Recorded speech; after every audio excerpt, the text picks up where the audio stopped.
De jasko joert weer aan. Het waaide stevig en troch de wind viel het kouder aan.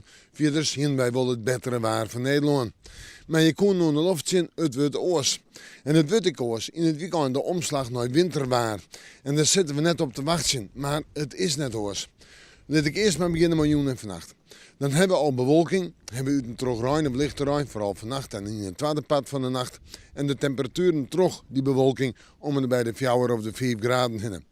En de wind, nog altijd in het oostelijke richting waai, krachtig, krijgt 4 van 6 voor het kust- en waardgebied. Ja, en dan terug naar morgen. Een dag maar bewolking, uit een trog wat ruim of lichte ruim. Ik wil weer droege en droegere perioden. De temperaturen 6 en 8 graden.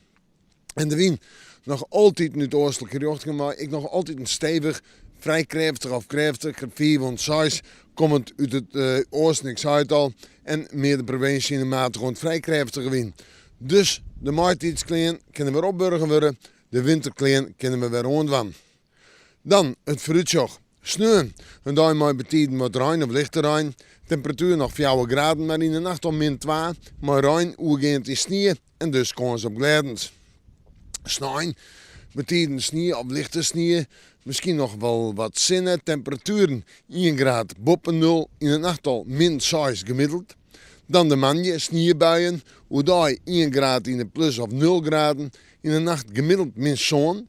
Maar als het in de nacht van manje op tiesje aardig opklaart.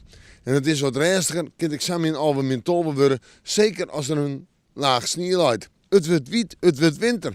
En hoe lang dat winterwaard wordt, nou, ik denk dat ik mikken nog wel. Misschien is er even wat hogere temperatuur, maar gemiddeld toch wel de frost.